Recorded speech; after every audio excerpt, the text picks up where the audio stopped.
오늘은 죄인이라는 것이 무엇을 의미하는 것인지, 죄인이 의미하는 바가 무엇인지 이 주제를 한번 다뤄보도록 하겠습니다. 하나님께서는 이 죄인을 부르신다고 성경은 이야기를 해줘요. 지난번에 제가 하나님은 사람을 심판하실 것이다 이런 얘기를 했죠. 그리고 심판에서 우리가 구원을 얻어야 된다는 이야기를 좀 했었고요. 그래서 우리가 하나님께 돌아가고 하나님 앞에서 죄 용서를 받고 하나님의 사람이 되려면 내가 죄인이라는 것을 인정해야 돼요. 내가 죄인임을 인정해야 하는데, 그래서 오늘 우리 각 사람이 하나님 앞에 죄인이라는 의미가 무엇인지를 조금 같이 이야기 나눠보도록 하겠습니다. 여기 보면 건강한 자에게는 의원이 쓸데없다. 건강한 자에게는 의사가 쓸데없다는 뜻이죠. 병든 자에게는 쓸데가 있다. 이거 당연한 얘기죠? 이것처럼 하나님께서는 의인을 부르러 온 것이 아니다 이렇게 말을 해요. 스스로 자신이 의롭다고 하는 사람, 스스로 자신이 하나님 앞에 의롭다고 하는 사람을 하나님은 부르러 오신 것이 아니라 이 죄인을 불러서 회개시키러 오셨다 이렇게 말하는 거죠. 그래서 우리가 죄인인 것을 알아야 돼요.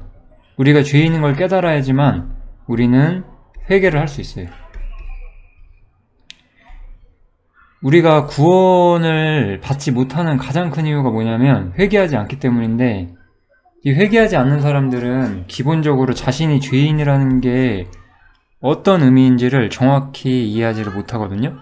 그래서 하나님께서는 죄인을 불러서 회개시키기를 원하시기 때문에 오늘 우리는 죄인에 대해서 공부를 하는 거예요. 죄인은 어떤 사람들인지 한번 살펴볼게요. 이 죄인이 하는 기도가 나오는데 어떤 세리가 있어요.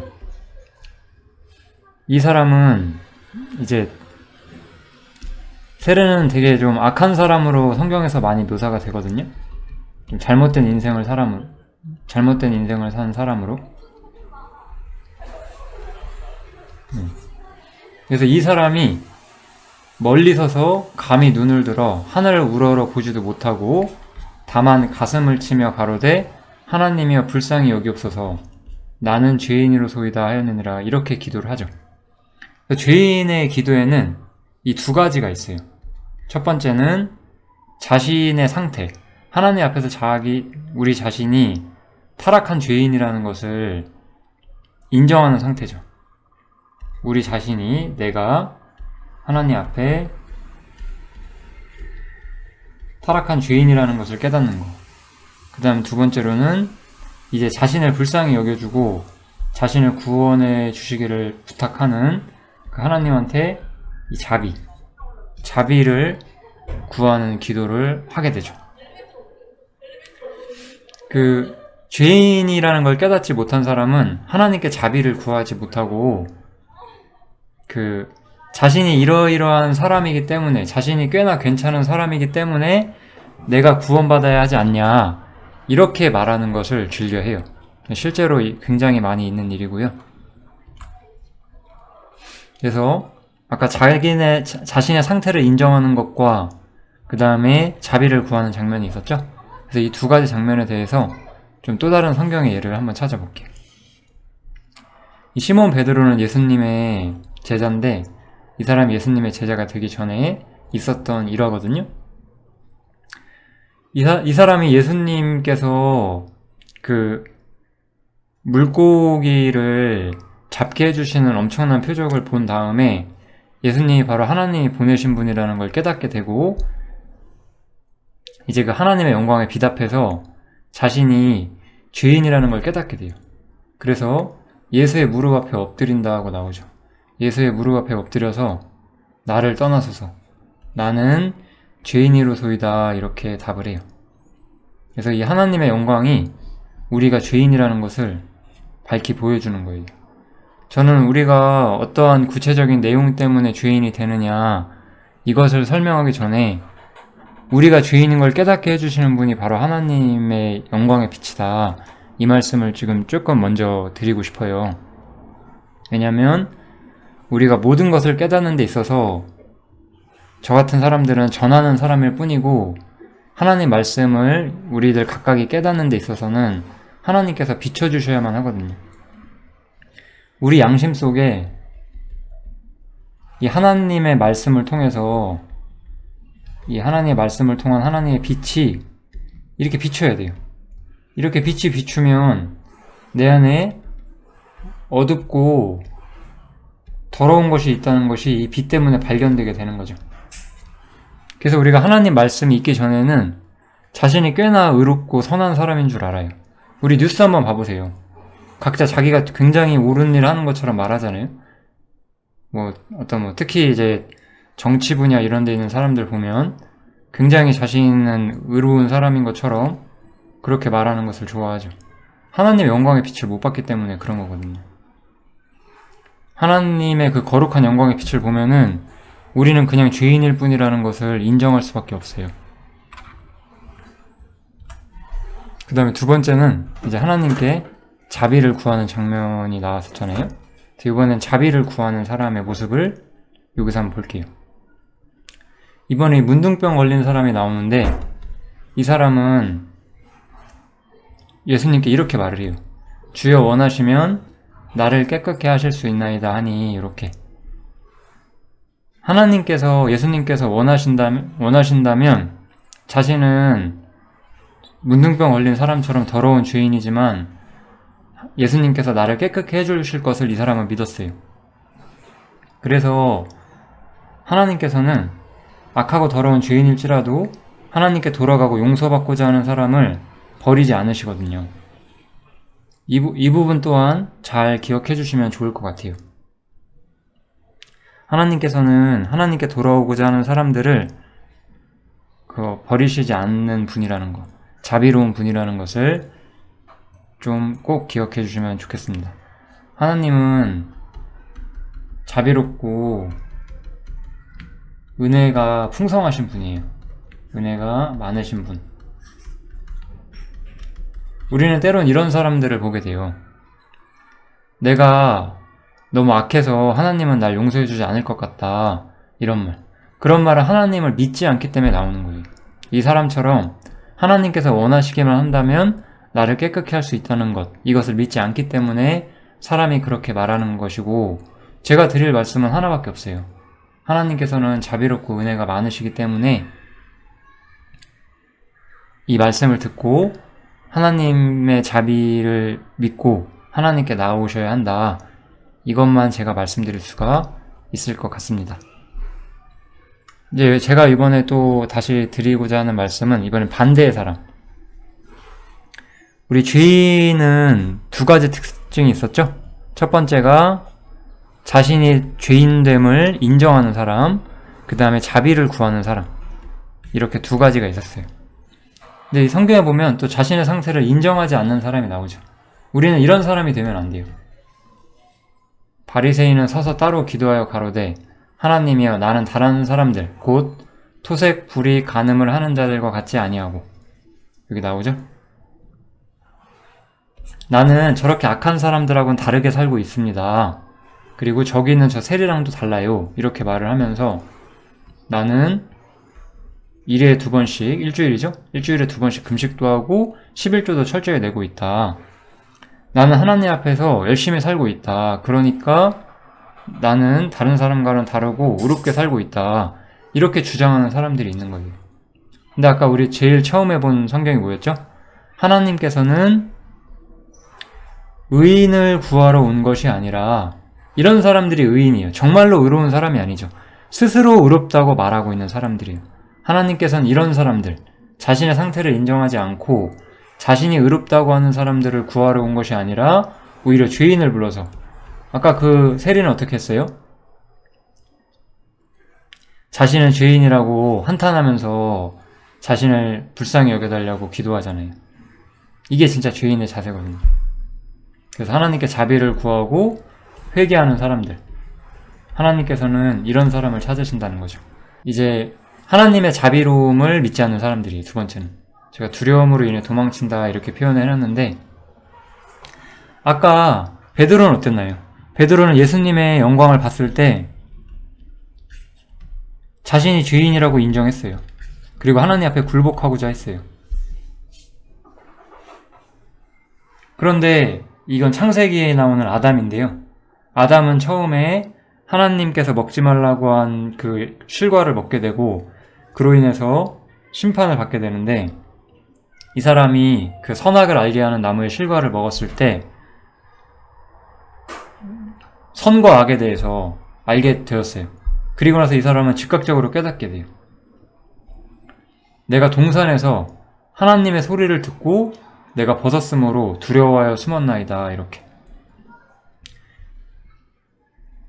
하나님의 심판을, 그리고 하나님의 어떤 거룩함과 공의와 심판을 알게 됐고, 이 사람들은 이것 때문에 하나님으로부터 오히려 숨고자 해요.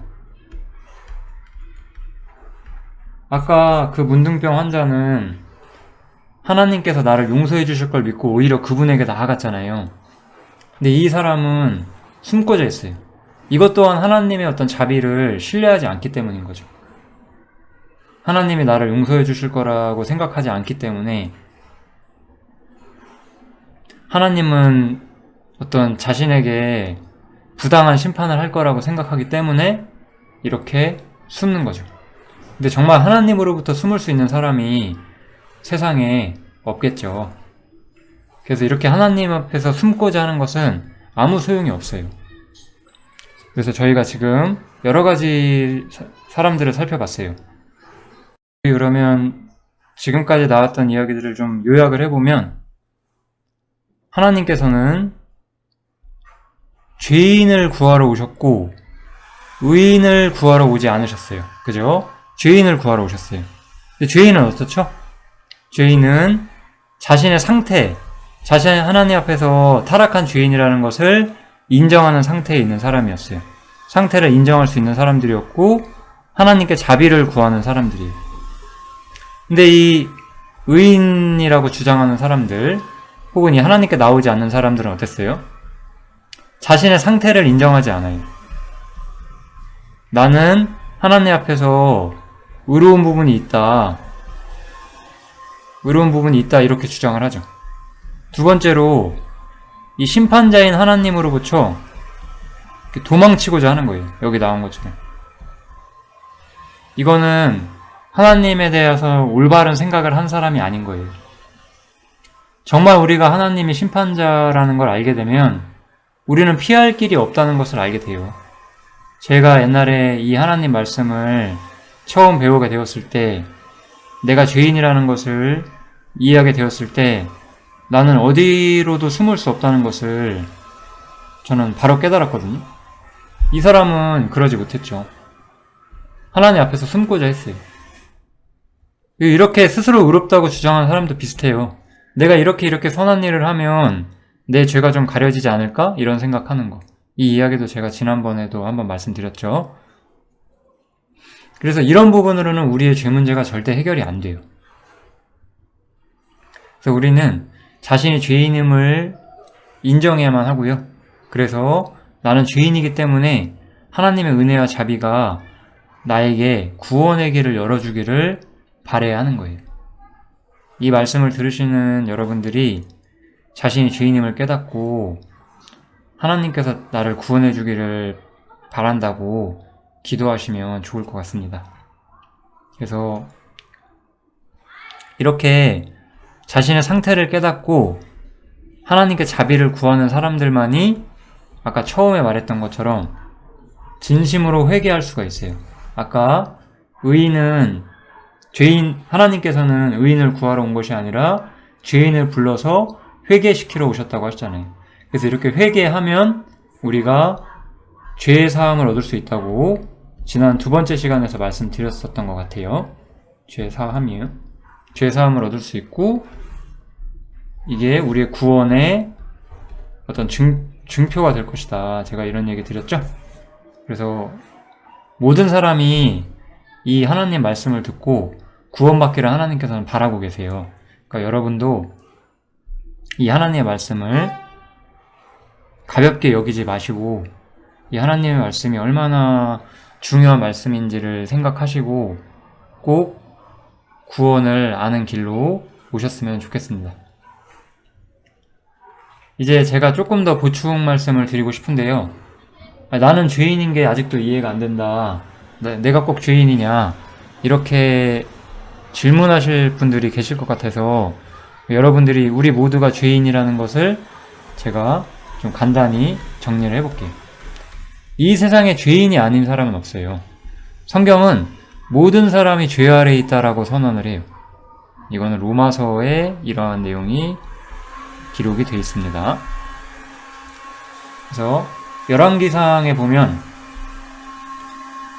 범죄치 아니하는 사람이 없사오니 이런 말씀이 나와요. 우리 한번 생각해 볼게요. 죄 안 짓는 사람이 있나요? 우리가 감옥 가지 않는 사람들은 있죠.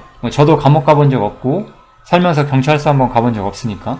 그런데 그렇다고 제가 죄를 한 번도 안 지었을까요? 그런 사람은 없어요. 이 세상에 한 번도 죄를 짓지 않은 인간이라고 하는 것은 존재하지를 않아요. 실제로 행위로도 그렇죠. 그리고 또 성경에서는 만물보다 거짓되고 심히 부패한 것은 마음이다라고 이야기를 해요. 누가 능히 이를 알려마는. 하나님께서는 이걸 아시죠. 하나님은 우리의 마음을 들여다보세요. 그러면 우리 한번 또 우리 자신을 한번 살펴봐요. 내 마음속에는 악한 생각, 나쁜 생각이 하나도 없어요? 다른 사람을 미워한다든지 시기한다든지 그 밖에 여러 가지 나쁜 마음들, 거짓된 생각들, 악한 생각들 하나도 없어요? 하나님께서 그거 다 보시고 계신다는 거예요. 우리에게는 양심이 있고 양심은 내 안에 악이 있다는 것을 항상 말해줘요. 이 부분 아셨으면 좋겠어요. 이걸 인정하지 않는 사람들은 자신이 죄인임을 인정하지 않는 거예요. 이렇게 사람에게는 이 마음 속에 악이 들어있고 이 마음에 있는 악이 우리가 실제로 행동으로도 악을 짓게 만드는 거예요. 사람에게는 악을 향해 가고자 하는 경향성이 있어요. 우리 중학교 때 사람은 착하게 태어났냐 아니면 사람은 악하게 태어났냐 이런 철학적인 그런 공부를 시키는데요, 학교에서. 사람들은 예를 들어서 그 공자 같은 사람들은 사람이 선하게 태어났다고 말을 해요. 완전 아무것도 모르는 거예요, 공자 같은 사람들은. 그러니까 우리가 공자님 말씀 옛날에 이런 얘기 많이 했지만 그 사람은 아는 게 없어요, 사람에 대해서. 그렇게 말한 걸 봤을 때는. 오히려 성경은 어떻게 말을 하죠? 사람은 악하다는 거예요. 사람은 악하게 태어났다고. 여기 보면 어떻게 나와요? 내가 죄악 중에 출생하였으며 모친이 죄 중에 나를 잉태하였나이다. 이렇게 나오죠. 나라는 사람 속에는 죄악이 있어요. 근데 내가 왜 죄악 중에 태어나냐? 나의 부모가 똑같이 죄악 가운데 있기 때문이라는 거예요. 그럼 이 조상 계속해서 다 죄악이 있다는 거죠. 그래서 우리 처음 인류가 아담과 하와였죠. 그래서 우리는 이 아담이 하나님 앞에 죄를 지었고 그때부터 모든 사람이 이렇게 죄를 가진 채 태어나고 죄와 악을 행하면서 산다는 거예요. 그리고 이런 설명 모르셔도 우리는 쉽게 알 수 있어요. 바로 내가 지금까지 인생 살면서 악이 하나도 없었냐 이거예요. 그렇지 않다면 모든 사람은 죄인인 거죠. 여긴 두 가지 우리가 생각을 해봐야 되는데, 내 자신이 정말 죄가 하나도 없는가라는 생각이에요. 그렇지 않다고 저는 분명히 말씀드릴 수 있고, 또 하나는 우리가 특별히 되게 위인이라고 말하는 사람들이 있어요. 현 시대에든 과거든지 간에요. 그런 사람은 악이 하나도 없었을까요? 그것도 아니라는 거죠. 사람은 어떤 영웅적인 행동을 한 사람을 우상으로 만드는 경향이 있긴 한데 그런 사람도 죄가 하나도 없는 거 아니거든요. 우리 시대에 가장 존경받는 어떤 정치나 경제나 문화 예술의 어떤 그런 사회의 어떤 지도층 같은 사람들이 뭐 겉보기엔 얼마나 깨끗할지 몰라도 그들도 또한 죄인이거든요. 하나님 앞에서는. 그렇잖아요? 이 세상에 죄가 없는 사람은 없다는 거예요. 이 세상에 마음속에 악이 없는 사람도 없다는 거예요. 이걸 인정하지 않는 사람들이 너무나 많아요. 그 대가가 하나님을 거부하고 영원한 심판을 받는 것인데도 이것을 너무나 인정하지 않아요, 사람들이. 그런데 우리는 이 문제를 깊이 생각해 봐야 돼요. 죄가 없는 사람은 없고 마음속에 악이 없는 사람이 없다는 거예요. 왜? 인류 최초의 조상이었던 아담부터 그 이후에 있는 모든 후손들이 다 죄악 가운데서 태어났고 또 죄를 짓고 우리의 자식들도 또 죄를 지을 거라는 거죠. 이게 성경에서 말하는 모든 사람이 죄 아래에 있다는 의미를 설명을 하고 있어요. 두 번째, 그래도 나는 사람이 죄인인 거 모르겠다. 성경은 어떻게 말을 하냐면 모든 사람이 죄를 지었으므로 사망이 모든 사람에게 이르렀다라고 말을 해요. 다른 성경을 보면 죄의 싹은 사망이다라고 말을 해요. 죄의 결과는 죽음이라고 항상 성경은 말하거든요. 그럼 제가 이번에 다시 한번 질문 드려볼게요. 우리 중에 안 죽는 사람 있어요? 안 죽는 사람은 그 사람은 죄가 없는 사람이에요. 근데 저는 제가 뭐 길면 몇십 년, 짧으면 몇 년 후에 제가 죽겠죠. 왜? 저도 죄인이었으니까요. 지금은 물론 구원을 받았지만 나는 죄인이었던 상태로 태어났기 때문에 반드시 죽음이라는 것을 경험하게 된다는 거죠. 왜냐? 죽음이라고 하는 것은 죄의 결과거든요. 모든 사람이 죄를 지었으므로 사망이 모든 사람에게 이르렀다. 모든 사람이 죽는 이유가 뭐라고요? 죄가 있다는 거예요. 죄가 없으면 우리는 죽지 않아야 돼요. 만약에 누군가가 저는 죄가 없고 하나님 앞에 죄인이 아니에요, 이렇게 주장하려면 그 사람은 죽지 않아야 돼요. 그러면 그 사람은 죄인이 아닌 거예요. 죽지 않는 사람 없죠? 그러니까 모든 사람 죄인이라고 성경은 이야기하죠. 두 번째로 율법이라는 것이 들어왔다라고 말을 해요. 이 가입은 더하여졌다 이런 뜻이에요. 율법이란 게 더하여져서 범죄, 실제적인 죄가 무엇인지를 더 정확히 보여준다라고 말을 해요. 그래서 제가 마지막으로 율법에 대해서 간단히 말씀드리고 마칠게요. 지난 시간에 제가 이미 율법에 대해 조금 말씀을 드렸는데 조금만 더 보충하고 마치도록 하겠습니다. 구약에 있는 율법 중에 3가지를 제가 좀 표시를 했는데요. 실제로 구약에 있는 율법은 여러 가지가 있는데 우리가 가장 좀 주목해야 되는 것을 10계명이라고 불러요. 10계명 중에 제가 3계명을 좀 말씀을 드릴게요. 10계명 중에 앞에 4계명은 하나님을 향한 계명이고 나머지 6개는 사람에 대한 계명인데 이건 우리가 아무도 지키지 못했죠. 사실 그것만으로도 우리가 죄인이라는 거 다 아는데 우리가 조금 더 우리가 죄인인 걸 확실히 알기 위해서 이웃에게서 우리가 어떤 행동을 하는지 한번 볼게요. 부모에게 효를 행하라고 해요. 우리 중에 나는 부모에게 정말 한치의 잘못도 없이 효를 행했다고 말할 수 있는 사람 있어요? 두 번째, 살인하지 말라고 말을 하죠. 근데 제가 지난번에 이거 말씀드렸죠? 실제로 사람을 죽이지 않더라도 화를 낸다든지 욕을 한다든지 미련한 자라고 하는 사람들은 심판을 받게 될 것이다. 이렇게 분명히 말했어요. 율법은 겉보기에 나타나는 행동만 말하지만 예수님께서는 이 율법의 진정한 의미가 우리 마음과 우리 행동 모든 것을 판단한다라고 말하는 거예요. 이거 너무 중요하죠?